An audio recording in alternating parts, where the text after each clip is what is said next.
bahwa mereka tukang loncat partai atau apa. Tapi ada satu hal, Pak Karni. Saya baca di majalah Time, itulah sebabnya tadi saya katakan, politicians are just like gangsters. You never catch them except red-handed. Nah sekarang ketangkap Banggar ini. Jadi menurut saya, Banggar itu kalau tidak mau dihapuskan, ya semua harus diganti. Pimpinannya, anggotanya. Sekretaris dan ketua DPR itu harus diperiksa oleh KPK.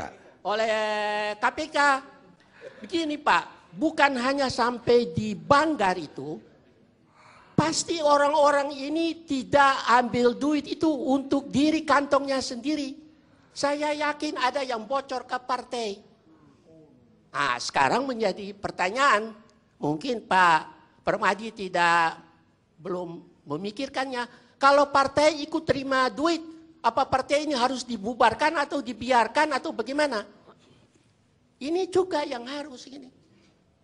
Jadi saya pikir tidak hanya yang terhormat ini, saya sayang itu. Saya tidak kenal semua orang dari KPK itu, tapi saya bisa meyakinkan.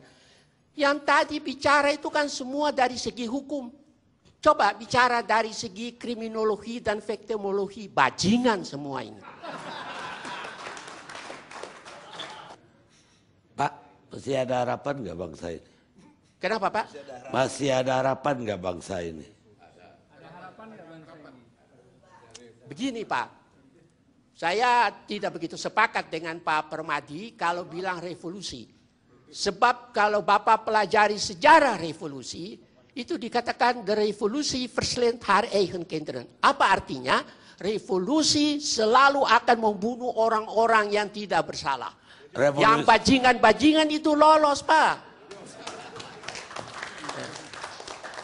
Revolusi memakan anaknya sendiri. Ya. Orang-orang seperti Benny Karman ini yang ngomongnya itu saya lihat di televisi itu, dia dengan Ruhut itu mendampingi Nasaruddin. Saya kan ikut dari dulu ngomongnya itu. Ini orang-orang ini tidak punya rasa malu. Rai gede. Nah, orang-orang ini yang tadi ngomong tuh mulutnya bau. Coba sekali-sekali Anda cium mulutmu itu, kalau tidak bau baru Anda bicara jujur. Kalau bau itu berarti tidak jujur, terlalu banyak makan uang haram. Dua orang itu, yang satu Profesor Dr. Leo Polak dengan disertasinya setebal begini, dan yang satu tuh Herman Bianchi, seorang ahli kriminologi. Mereka menulis begini singkatnya, strafrecht is een slecht recht. Hukum pidana itu adalah hukum yang jelek. Nah bayangkan hukum yang jelek ini kalau dipegang oleh orang yang tidak bermoral, rusaklah hukum ini. Termasuk para pengacara juga yang menyalahgunakan kepandaian mereka. Ya. Jadi bukan bulat Pak. Dari tadi tuh saya tidak tahan bau busuk. Profesor, coba sebutkan satu kebohongan yang telah kami katakan. Sebutkan satu kebohongan yang telah kami katakan. Saya bertanya kepada Anda sebagai profesor. Jangan debat saya sudah katakan pada Pak Karni, saya tidak mau debat dengan para politisi atau para politikus. Ya, berarti Anda menyebarkan kebohongan. Bukan malam ini, sejak semula.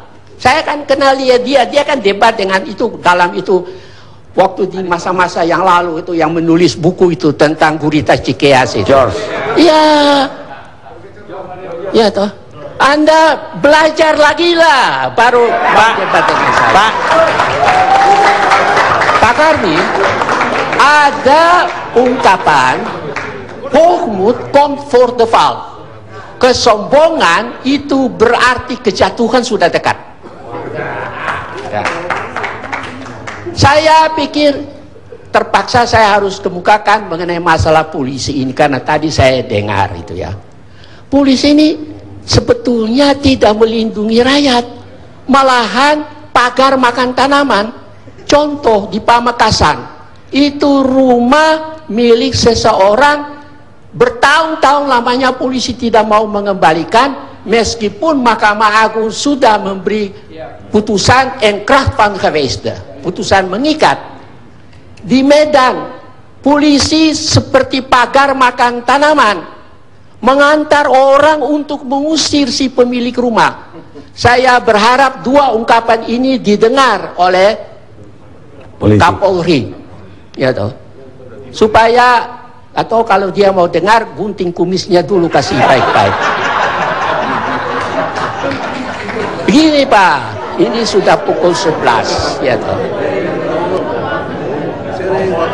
Saudara Ruhut kan masih ingat, dia pernah bilang itu saya, tapi sudah pikun, nanti saya kirim ambulans. Ayo, betul apa enggak?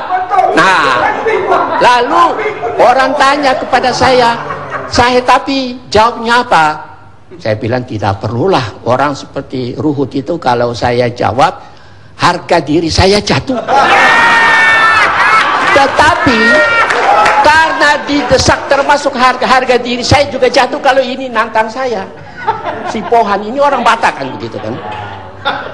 Saya hanya mau mengatakan kepada mereka, the twee praten als een kip zonder kop. Keduanya itu bicara seperti ayam tanpa kepala. Terima kasih. Oke. Saya sangat menghormati apa yang dikemukakan oleh Polri. Tapi Polri sendiri beri contoh yang tidak baik di Jawa Timur. Itu di Pamekasan yang saya masih baca di koran waktu tadi di Makassar. Ya dong. Sudah diputus mempunyai kekuatan hukum, tetap polisi tidak mau kembalikan barang itu. Ini saya kira kurang baik, meskipun ini soal kecil. Polisi supaya ingat, barang siapa yang tidak setia kepada perkara-perkara yang kecil, dia juga tidak setia kepada perkara-perkara yang besar. Saya waktu di Makassar melihat Pak SBY begitu tegas mengenai masalah Somali. Apakah beliau juga bisa tegas terhadap masalah-masalah yang lain ini? Bahkan saya dengar, masa Pak SBY itu pilih menteri yang sama sekali, maaf aja, antara tanda kutip goblok.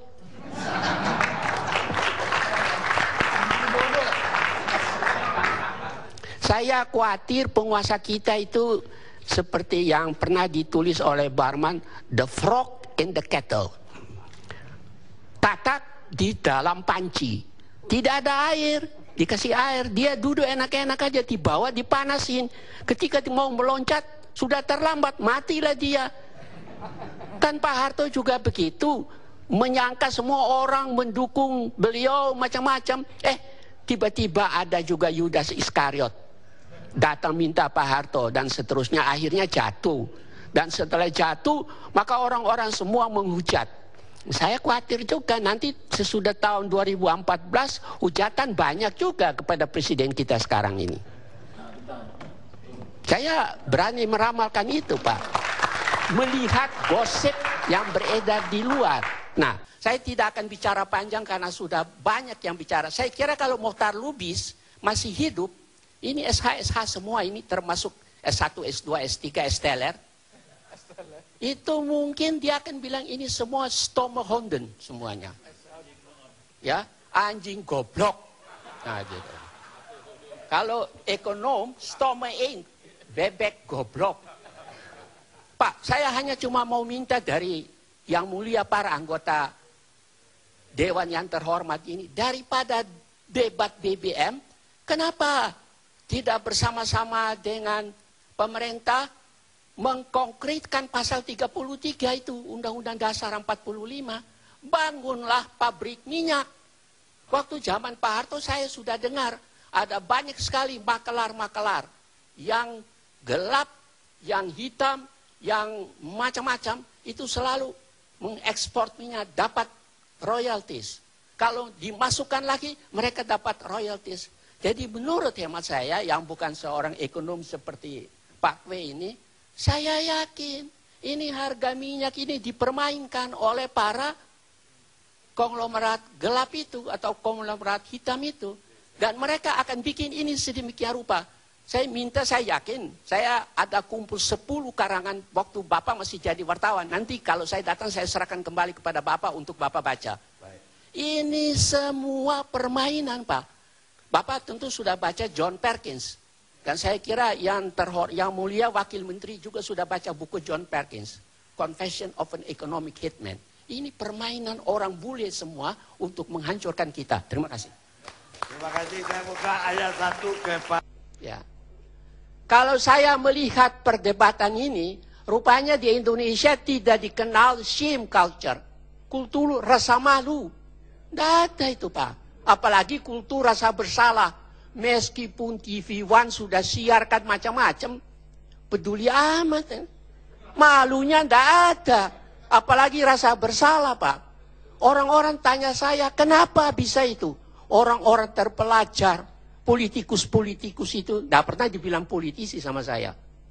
Itu politikus-politikus itu kok. Mestinya, kalau sudah dimuat di TV One atau di koran-koran, tidak perlu tunggu putusan, entah itu Dewan Kehormatan atau Dewan apapun. Langsung minta dibebas tugaskan. Mestinya begitu, Pak. Kalau tunggu sampai pengadilan, dan kita tahu bagaimana pengadilan kita ini, yang busuk ini. Dan busuk itu bukan dari bawah saja, Pak. Juga sampai di atas. Sampai di Mahkamah Agung, MA. Saya baca di salah satu koran, MA itu artinya moralnya ambruk. Kalau mengenai KPK, Pak, Bapak masih ingat, saya katakan, kita sudah bikin fit and proper test untuk beberapa orang itu. Ya toh? Tapi sebetulnya, yang belum pernah dibikin fit and proper test, juga terhadap staf dari KPK yang terdiri dari jaksa-jaksa dan polisi-polisi yang tidak jelas latar belakangnya dulu bajingan apa enggak. Karena itu saya usulkan kepada DPR. Daripada menyerang KPK seterusnya, bikinlah peraturan yang baru saja mengenai bagaimana menangani masalah-masalah perkara di dalam KPK. Saya kira itulah yang paling baik. Sejarah, Bapak terus tahu, Nero sama Nebukadnezar adalah orang-orang yang pintar, tapi tidak bermoral tentang keadilan dan kebenaran. Beratus tahun kemudian, saya tuh baru tahu setelah masuk sekolah menengah. Anjing di rumah saya dinamakan Nero. Yaitu bekas kaisar yang dipuja-puji pada waktu dulu. Jangan-jangan pemimpin-pemimpin kita juga satu waktu dikasih nama anjing juga, kan begitu. Bayangkan. Gitu. Mereka itu lupa, menurut hemat saya, kalau saya boleh bilang sama orang KPK, everyone is equal before the law. Jadi mestinya tidak boleh ada tebang pilih. Ya. Sekarang ada beberapa kelompok sini membela si A. Andai kata satu waktu KPK mengatakan ini orang-orang yang terlibat. Itu bagaimana mau membela lagi? Muka itu mau ditaruh di mana, Pak? Dicuci dengan rinso pun juga tidak akan menolong. Ya.